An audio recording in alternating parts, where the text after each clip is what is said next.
So you know that we love talking about lots of different things here. You know, we had a whole conversation about rice yesterday, and I think we can all agree that jasmine rice is the best rice. And I guess it depends on what you might be eating, but that's where we've landed. But every year, I have told you about in some capacity, there is an annual award ceremony based on science. And I know I've talked about it in the past. They're called the Ig Nobel Awards.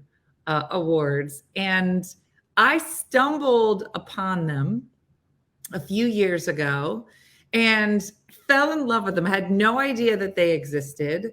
And I thought it was like a one-off. I was like, oh, this is funny. But then after doing some more research, it turns out that they've been around forever. And they award scientists who are making strides in things that we didn't even know needed to be researched, or in some way are quirky or funny. Our guest today is going to be able to explain it a lot better than myself, because he is the leader of this awesome group. And I asked him to come on to tell us about the history of these awards, some of the fun things that they are researching, how we can learn more about it. I'm positive there's no way we could win one. Maybe if we thought about it, but I just watched his TED Talk, which we're going to give you a link to, which was hilarious. And he says, if you try to win the award, you can't. It's like so low. You have to like win it by accident. So we'll just have to do a number of scientific awards, of scientific experiments, in the hopes that one day Mark will see it and be like, this should be like, why does Lulu, what could we test? Why do boxers have such angry face? Okay. All right. She's not willing to try. So today we're talking about the Ig Nobel Awards, and our guest today is Marc Abrahams. Please welcome him to the show. Marc Abrahams. Hey. Hi, Marc. Hi, good morning. That is a lovely dog you have. This is Lulu. I'm not sure how long she'll last now that she knows that there's more than just, okay, get off the table. Get down. Sorry, our co-host is somewhat unreliable, but welcome. I am such a fan of you and everything that you do. Is it just called IG Awards? Is that? It's the Ig Nobel Prizes. We've been doing these since when? 1991, every year. We give out 10 prizes, and these are for things, these are unusual. You know, most prizes in the world are for the very best of something, like the Olympics for the best athletes, or the Academy Awards for the best movie performances and things. Or a few awards are for the worst things, the worst dress. Yeah. With us, with the Ig Nobel Prizes, it's different. It's not for the best or the worst. Best, worst is irrelevant. Good or bad, that's irrelevant. Important or not, that's irrelevant. The thing with the Ig Nobel Prize is if you win a prize, it means you've done something that makes people laugh and then think. You've done something that when anybody in the world, no matter who they are, first hears about it, their first reaction is just going to be to laugh. But then there's something about it that sticks in their head. And a week later, all they want to do is tell their friends about it. Yes. So that's if we've done a good job choosing. And every year we get something like 10,000 new nominations for the prize. Okay, so I want to tell you the articles that I read that first got my attention. So you might know what year it was, but it was the article that said that you can identify narcissists by their eyebrows. That they had tested a number of college students, 100 college students, gave them all a narcissism test. They discovered which ones were narcissists. Then they took a full picture, showed it to their participants and said, can you pick out the narcissist? And they couldn't. So then they started really kind of focusing on specific features. So first, just the lips were showed. They couldn't pick the narcissist, then the nose, and the eyes. Then the eyes did have a little bit of a spike. So they said, well, there's something about the eyes. And then they just did the eyes, and then they just did the eyebrows. And with statistical significance, they could identify a narcissist by their eyebrows. And if I was obsessed, I was like, what? And then I told all my friends, like you said, and all of us were like, oh, how do you tell? What are we doing to our eyebrows? It was so funny. Yeah. When did all of your friends do what you just did and immediately cover their Yeah. eyebrows? Yes. It was crazy because Well, may I ask you a question? In your experience with your friends, when you told them about that, you have a lot of friends and they all have probably 2 eyebrows each. Let's hope so. Yeah. You don't have to answer this question, but the question is, in your experience with your friends, is that accurate? Does their eyebrows, well, does the shape of their eyebrows predict which ones are narcissists? Here's what I'll say, Mark, and I'm going to say this as nicely as I can, that I won't necessarily call them friends, but I have known people who have very coiffed, very, and I don't know that we hang out a lot, Mark. Huh. Interesting. Yeah. See, a lot of these things, science things and everything else, when you first hear about them, you hear about them as if that's an ironclad rule. It's always the case. And maybe that's true and maybe it's not. One of the nice things is once you've got that idea in your head, you can start testing that yourself against what you see every day. Yes. Now, there was another one, which I have not been able to test, and I feel like you'll understand why. This one was research that was done. What is the best way to transport a rhinoceros? Is it to knock it out, lay it on its side, and move the platform? But they were saying that when they did that, they tranquilized the rhinoceros, they put it on its side, tied it down and moved it, that the blood pressure was dropping too low. Yeah. So they wanted to come up with other ways. And they found that by tranquilizing it, turning it completely upside down and carrying it by its feet. Dangling it from a helicopter. Yes, did less to hurt the rhinoceros than it would in others. It was crazy. And I was like, who came up with this? Like, we clearly have a problem with this rhinoceros. Well, you're asking a really good question. Who came up with this? Most people would not come up with it because most people never have to deal with a rhinoceros, let alone deal with having a rhinoceros that's in danger of being sick or something else and has to be moved somewhere else. How do you move a rhinoceros? Yeah. So the people who did this are veterinarians and people who run some national parks in the southern part of the African continent, where there are a lot of rhinoceroses, some of whom have to be moved. If you're the one to do it, you better figure out how to do it, and you don't want to kill them. So by trying different things, they figured this out. And that's a good example of how with these prizes, a lot of things seem just insane when you hear about it. Sometimes that's just because you would normally never run across this. Now, everybody has stuff like that in your life. And for you and anybody, if you think about, say, pick a day, say Wednesday mornings at 10 o'clock, and you go to your annual family party and you meet, say, your grandparents who want to know, hey, I want to know what you do for work. I really want to know, not just, the 3-word thing. Tell me what you do on a Wednesday morning at 10 o'clock for the next 5 minutes in detail. And if you start telling somebody what you do normally in detail, the words coming out of your mouth start to sound pretty strange to you. And that's true for everybody. So, the fact that something seems crazy and makes you laugh, that doesn't tell you whether it's crazy or normal or whatever. Everybody has this stuff. So all we're doing is kind of holding up things and saying, you probably don't run across this, but look at it. And what made you all think to even start this back in the 90s? Back in 1990, I sort of by accident became the editor of a science magazine. Me too.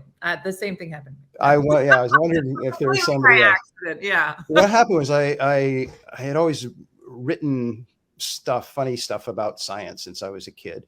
And one day I started to wonder, can I get something published in a magazine? Because I'd never tried.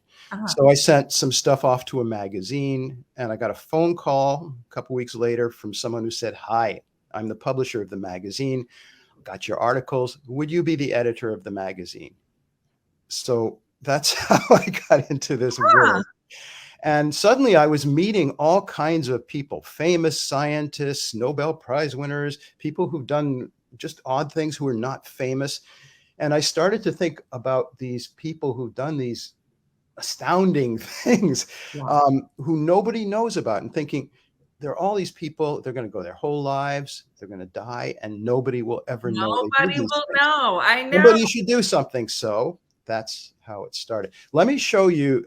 I've got a sort of little museum behind us of some of the Well, things I that have won to tell prizes. you, I'd Yeah. love to tell you, Mark, that my people are like super serious and are like, but the entire time you've been talking, they've been tearing apart everything on the rack behind you, the giant thing Good. that says pills, the glasses with the head. So yes, Yeah. please do it up, whatever you're going to show Yep. us. The stuff on top, those are all Ig Nobel Prizes. We make a different design every year, always made from cheap materials. The winners always come from around the world to a ceremony we have at Harvard University in Massachusetts. And we always have a bunch of real Nobel Prize winners on stage to shake their hands and hand them these Ig Nobel Prizes. There's video of that on the I know, I web. saw it. I want to come. I want to come this year. I'm You going to see the come. red thing behind me? Yeah. Let me show you that. I wonder Oh, if I you heard saw about this this. in the video. I saw, you guys have to watch this in the TED Talk. Go ahead, Mark, tell them. This is it's now a product, but this was an invention called the emergency bra. Dr. Elena Bodnar, who at that time was at the University of Chicago Medical School, invented this. And it's a bra with an unusual design. In her patent, it explains that in an emergency, this can be quickly separated into a pair of protective face masks, and it has extra things so you can put it around your face. And one for to save your life, one to save the life of a lucky bystander. Now, this was about 12 or 15 years ago. She got so much publicity around the world for this that she hired a factory in China to manufacture it. These are now on sale. There are thousands of people wearing these every day. But the story of why she did this, nobody would ever guess at. She grew up in the country of Ukraine, country that now pretty much everybody in the world is familiar with if they weren't before. That's where she went to medical school. Right after she got out of medical school, the Chernobyl power plant in Ukraine melted down. Dr. Bodnar was one of the doctors who treated a lot of victims of the Chernobyl power plant meltdown. And ever since then, she and some of the other doctors have been wondering and talking about what could we possibly do so that anybody anywhere could be a little bit protected if some horrible emergency happens and the air is filled with stuff they shouldn't breathe. Because at Chernobyl, she said, they discovered the really bad medical thing was the little particles, radioactive particles in the air. And if you were outdoors and you breathe them in, they get in your lungs and they're going to stay there the rest of your life. And that's really bad. So she and her husband, who also is a scientist, moved to America. They had a baby. And one day her infant son was on the floor of their apartment playing with his mommy's bra and picked it up and put it over his face. And that's where the idea came from. For the emergency bra. And I think it was in your TED Talk. You showed a little clip of it, and it was awesome because in the middle of the ceremony, this fabulous woman scientist goes up, takes her bra off on stage, detaches it, and then puts it on the face of these the economics guy and a physics guy, these very straight-laced guys. It was so fun. Yeah, that was quite a wonderful moment. And it's a little better than that because the Nobel laureates there who are handing out the prizes, they don't know until that moment on stage who won the prizes or what they did. We keep that secret until that moment. So you had these three distinguished male scientists who 1 minute before had just heard about the existence of this bra, Dr. Bodnar, as you saw, is a very elegant woman. Yes. And so she got up, gave her acceptance speech, and we keep those really short, 1 minute. Uh-huh. She reached into her Did. décolletage, picked out the bra, opened it up, and she looked over and said, I've got all these Nobel Prize winners here. I wonder if 3 of you I could would. help me demonstrate. Yep. And that was the first public demonstration of the emergency bra. And the looks on those men's faces. So funny. One guy was really taking it in. He was very into his mask. So Yeah, well put. Yes. that's so fun. That's so fun. So what in your mind after doing it all these years, are there certain other ones that stand out to you that have been like particularly funny or Oh, there's so many. There have been 10 a year since 1991. So we've given more than 300 of these. There's a whole list on our website, improbable.com. This year's winners are going to be announced a month from now on September 14th. That's the webcast. Okay. And the winners already know who they are, but nobody else knows who they are. So exciting. I should mention also, I'll answer your question in a sec, but we learn about most of these. We're always looking, but most of the things that win, we learn about it because one person somewhere in the world knows about it and they tell us. Huh. So if you, Dena, but anybody listening, if you ever run across somebody or hear of somebody who they should win one of these Ig Nobel Prizes, don't just tell your 3 best friends, then tell us, and maybe they will win a prize. And tell everybody, because these are pretty prestigious with big awards. You've mentioned the trophies behind you. What do people win? They win an Ig Nobel Prize. It's you can see up there.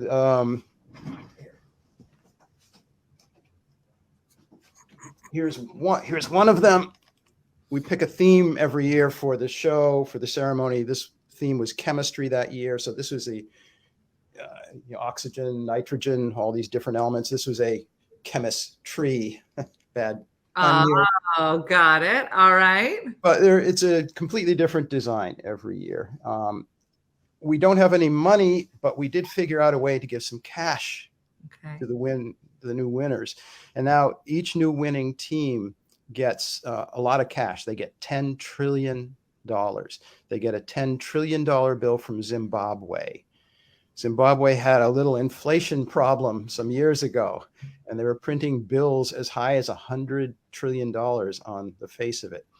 They later declared these things are no longer money, so you can buy them for about $4 each on eBay and lots of places.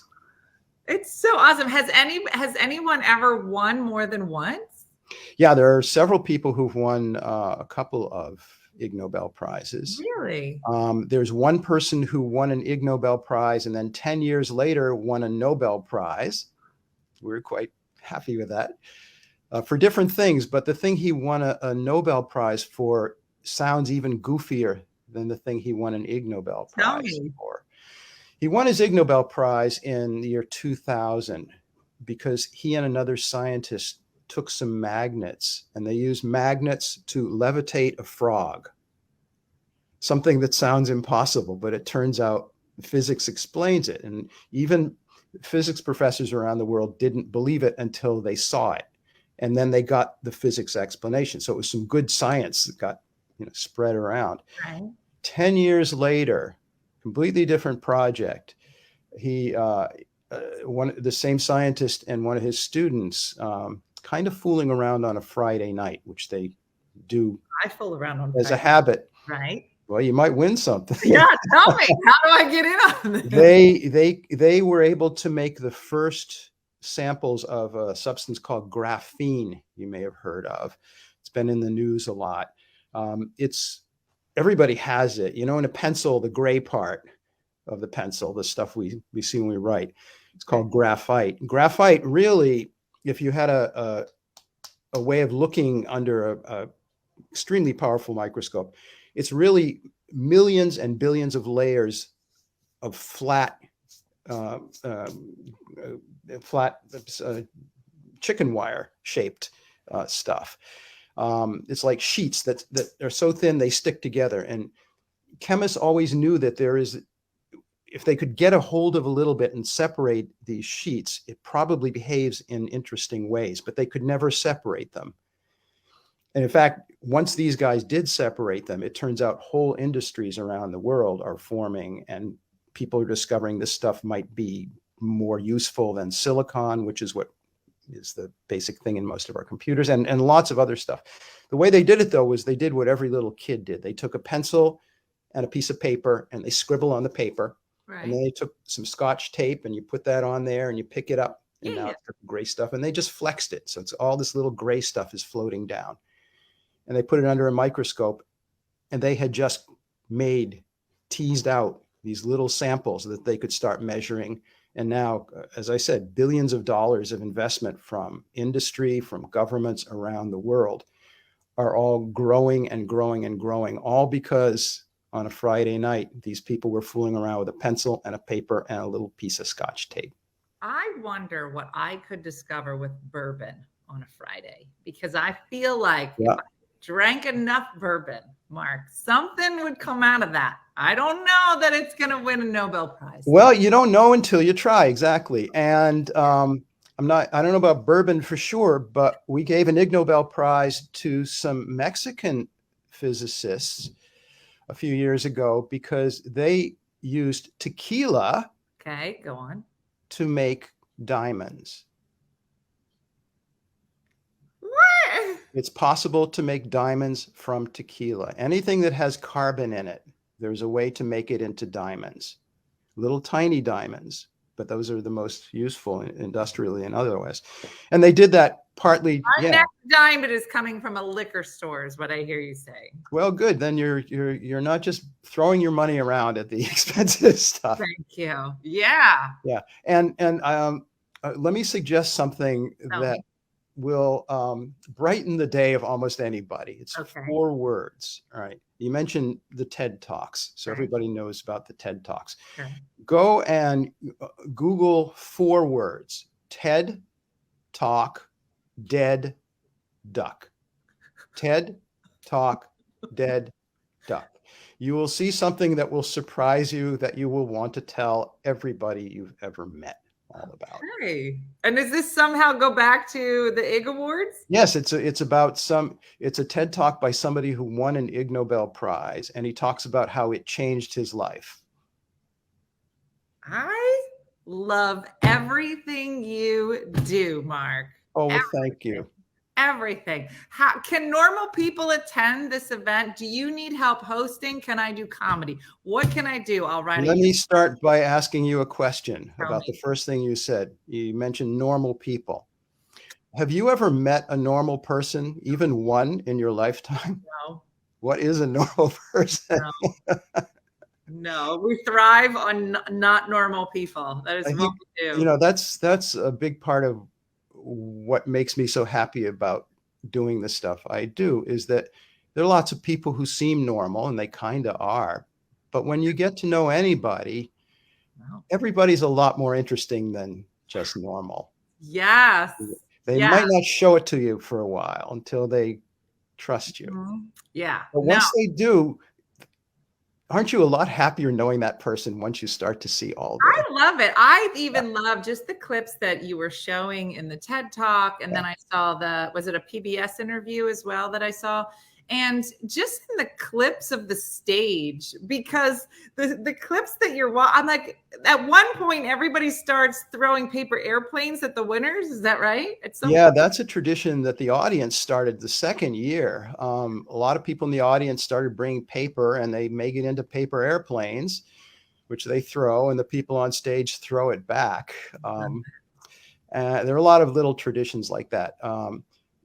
Once the pandemic hit, we had to stop doing it on stage. So we've been doing it just online the last few years, and we're really eager, we hope soon, some years soon, to go back to doing it on stage. So it won't be on stage this year? Well, it'll be on the internet. We do it a different way. Got it. It won't be on the stage with everybody in the same room. Oh, really? Yeah, that's Sanders Theater. That's at Harvard University, and that's the biggest theater at Harvard. It's also the biggest classroom at Harvard. Fits about 1,200 people. And most of those people, yeah, this is the moment you're looking at with the Oh, the demonstration of bras. the Yeah. emergency bra. Oh, it's so Yeah. funny. So when do you think you'll be back in person? Because that looked like it was so fun, just the energy in the room Yeah, and boy, something great. I hope some year soon. I really hope some year soon. Yeah. You know, this pandemic is going on longer than people are quite admitting, and you know, we are trying to be very careful about not making people get illness. But Yeah. you know, we miss being able to be there, watching all these people bounce off each other, and the audience gets to talk to them afterwards. And you can see, even in the videos, but it's of course better in the room, when we announce a winner who is secret and we explain in one sentence what they've done, you can see the scientist, the famous scientist who's shaking their hand, is just as thrilled at meeting them as they are at meeting this famous scientist. Oh, I was going to say there's something I think too. I mean, I have always loved science and I'm a nerd myself.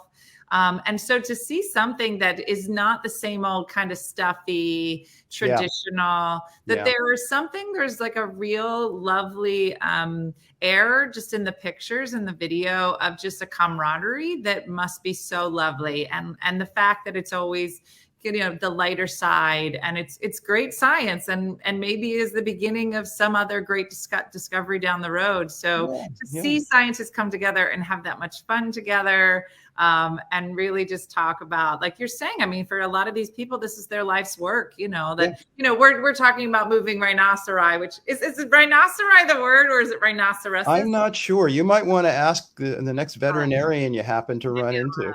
But you know, it sounds like funny research, but for the people that have spent years working on it, I mean, these are big, important things that when the way that you put it all together and the way that you break it down Thanks. into the 10 different categories, I think it also just makes it so that, like you were saying, that some of the things that are in there, you know, we can really apply to our own lives in some ways, which I thought is also very interesting, because there are lots of, you know, huge science discoveries happening that we're like, oh, well, I don't know what that's going to mean. But some of them, you know, I mean, and some of them are tiny. Also, it's not just science. We give prizes in anything.